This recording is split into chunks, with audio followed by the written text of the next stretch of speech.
नमस्कार, मैं अर्जुन तुकाराम लाड, टीजीटी हिंदी जवाहर नवोदय विद्यालय बरपेटा असम। कक्षा 9वीं में प्रथम आपका हार्दिक स्वागत है।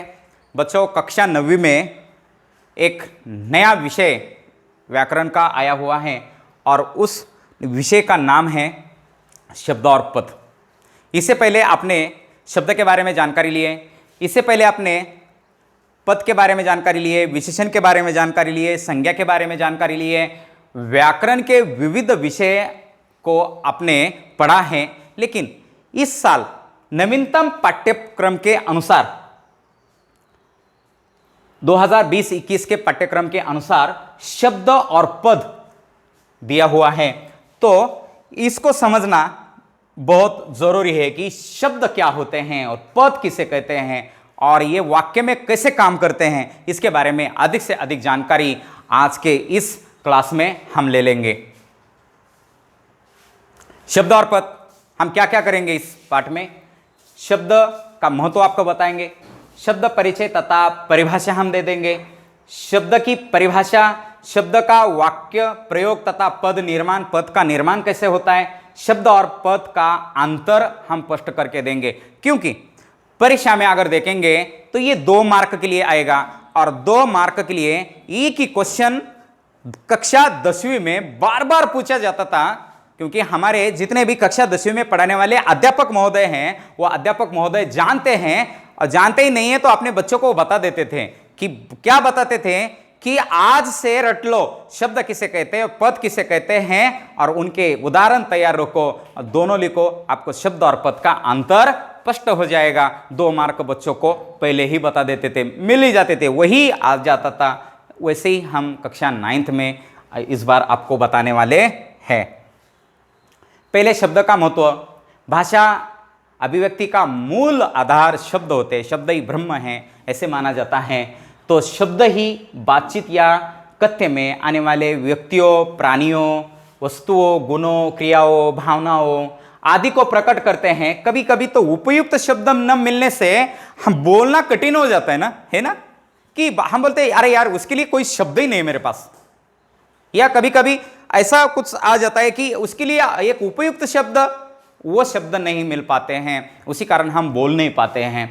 कभी कभी अंग्रेजी बोलते समय ऐसा हो जाता है कि अंग्रेजी के कुछ नए शब्द हमें पता नहीं होते और उच्चारण में नहीं आने से बोलना कठिन हो जाता है, कारण हम अपने विचारों को व्यक्त करने में असफल रहते हैं। तो इस प्रकार किसी भी भाषा में शब्द का अधिक महत्व होता है। शब्द परिचय तथा परिभाषा। भाषा की सबसे छोटी इकाई क्या होती है? वर्ण। आपने पढ़ा इससे पहले कक्षा 6 से लेकर कक्षा 8 तक आपको वही पढ़ाया है। क्या पढ़ाया है? भाषा की सबसे छोटी इकाई वर्ण। अब वर्ण किसे कहते हैं बोलने से अब फिर वर्ण के भेद आ जाते हैं। हाँ, स्वर वर्ण है, व्यंजन वर्ण है, इस प्रकार। और वर्णों के सार्थक समूह को शब्द कहते हैं। एक या अनेक वर्णों से बनी स्वतंत्र और सार्थक ध्वनि को शब्द कहते हैं। 2 परिभाषा यहां दी है। अब कौन से शब्द उदाहरण दिए हैं? मकान, पानी, आकाश, हवा, कलम, लड़का आदि। अब बोल रहे हैं ये वर्णों की सार्थक इकाई कैसे हैं? अब मकान शब्द को लीजिए। मकान म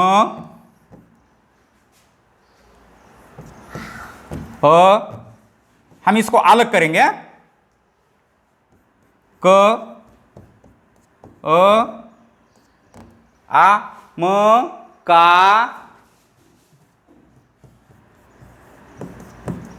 हो गया मकान।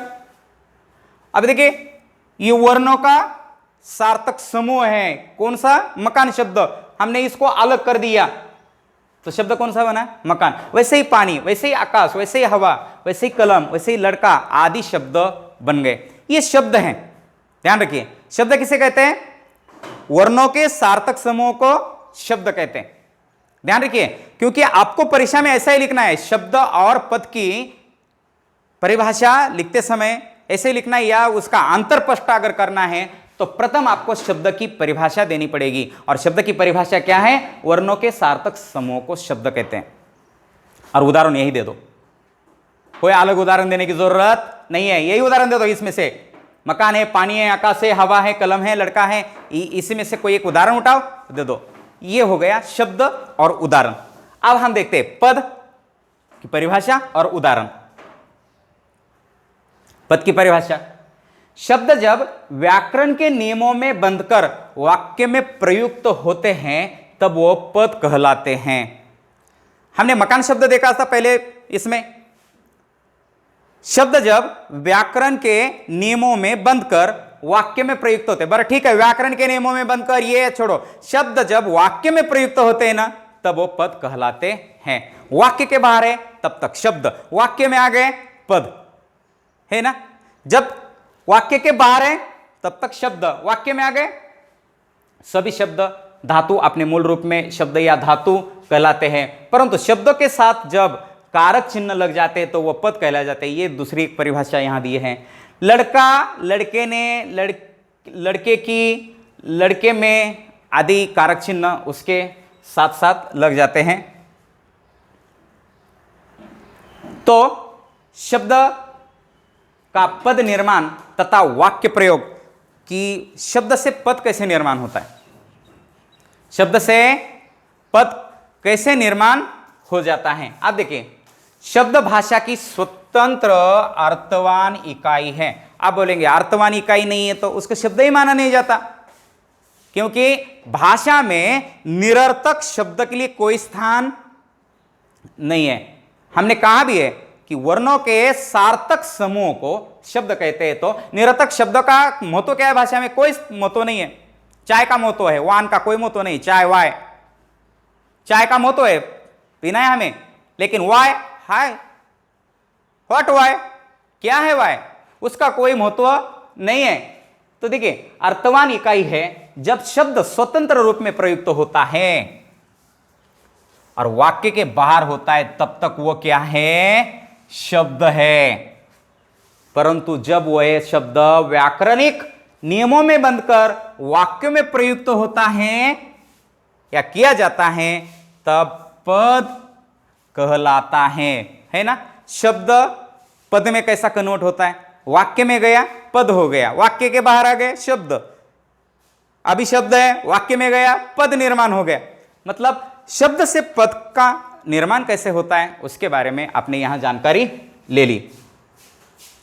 देखिए, शब्द का पद निर्माण तथा वाक्य प्रयोग कैसे होता है। जैसे अब ध्यान रखिए, नेहा एक शब्द है, एक संज्ञा है, एक नाम भी है। चलो देखिए, ये जब तक अलग है नेहा, जब तक अलग है तब तक ये शब्द है। लेकिन नेहा का मैंने वाक्य प्रयोग करना शुरू कर दिया, क्या कैसे करना है? नेहा कपड़े धोती है। अब देखिए, अब कपड़े धोती है, इस वाक्य की नेहा क्या हो गई? मेन कर्ता हो गई। मतलब ये किस व्याकरणिक नियमों में या व्याकरणिक सूत्रों में बंधकर नेहा, अब देखिए, वाक्य की मुख्य कर्ता बन गई। तो नेहा कौन हो गया? ये पद हो गया। इसको आप पद कह सकते हैं।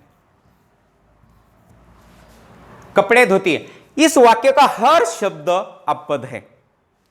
नेहा ने कपड़े धोए, यहां फिर पद। नेहा को कपड़े धोने दो, नेहा कपड़े धो लो, नेहा शब्द पद बन गया है। नेहा अपने आप में स्वतंत्र इकाई या स्वतंत्र नहीं है। जब तक वो अकेला था तब तक स्वतंत्र था, अब वह स्वतंत्र नहीं है क्योंकि वाक्य में प्रयुक्त हो गया है। इतना आसान है शब्द और पद। अब देखिए, सबसे महत्वपूर्ण है, कक्षा 9वीं के बच्चों को यह प्रश्न पूछा जाएगा कि शब्द और पद का अंतर स्पष्ट कीजिए। क्या प्रश्न पूछा जाएगा? शब्द और पद का अंतर स्पष्ट कीजिए।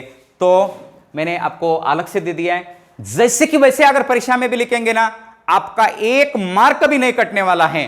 क्यों? क्योंकि आप सही रास्ते पर जा रहे हैं और सही प्रकार देख रहे हैं कि शब्द और पद का अंतर स्पष्ट कीजिए, ऐसा एक ही प्रश्न आने वाला है। या एक छोटा सा आ जाएगा कि शब्द किसे कहते हैं, उदाहरण लिखिए। पद किसे कहते हैं, उदाहरण लिखिए। लेकिन तभी एक एक, लेकिन सबसे सार्थक अगर 2 अंक के लिए कोई प्रश्न होता है तो वह प्रश्न है शब्द और पद का अंतर स्पष्ट कीजिए। मग शब्द पहले क्या कीजिए, सबसे पहले आप शब्द की परिभाषा लिखिए। वर्णों के सार्थक समूह को शब्द कहते हैं। अब परिभाषा लिख दी। शब्द भाषा की अर्थवान इकाई है। जब शब्द वाक्य के बाहर है तो वह शब्द होता है। आप देखिए, मैंने यहां 2 परिभाषा दी है। आपको अगर आसान लगती है ऊपर की लिखिए, क्योंकि एक ही वाक्य में वर्णों के सार्थक समूह को शब्द कहते हैं। ये इतना लिख दिया आपने। उसके बाद उदाहरण दीजिए, जैसे लड़का है कि नहीं, परिभाषा हो गई, उदाहरण हो गया, यहां शब्द का काम हो गया। आप देखिए, जब यही शब्द व्याकरण के नियमों में बंधकर वाक्यों में प्रयोग किया जाता है तब वह पद कहलाता है। तब वह पद कहलाता है। देखिए, आप देखिए, पद स्वतंत्र नहीं होते हैं। क्यों स्वतंत्र नहीं होते? क्योंकि वाक्य के नियमों में बंधे होते हैं। अब जब शब्द वाक्य में प्रयोग किया जाता है तो वह पद कहलाता है। तो ये लड़का शब्द है ना, यश, ये लड़का शब्द है, तो इसका वाक्य में प्रयोग कैसा हो जाएगा? लड़का खाना खाता है, लड़का गाना गाता है, लड़का खेलता है, लड़के खेलते हैं, लड़के खेलेंगे, लड़के विद्यालय में जा रहे हैं, लड़का विद्यालय में जा रहा है। तो अनेक वाक्यों में इसका प्रयोग कर सकते हैं और इसको हम पद बना सकते हैं। तो ये इतना ही अगर आप लिखेंगे तभी भी आपको उचित मार्क्स मिल जाएंगे। समझे? उसके बाद मैं आपको बहुत बहुत धन्यवाद देना चाहता हूं कि इतना एक छोटा सा टॉपिक आपके सामने मैंने रखा और इस शब्द और पद के बारे में अधिक जानकारी देने का मौका मुझे मिला। और कक्षा 9वीं के सभी छात्रों को मैं विशेष बधाई देते हुए बहुत बहुत धन्यवाद देता हूं।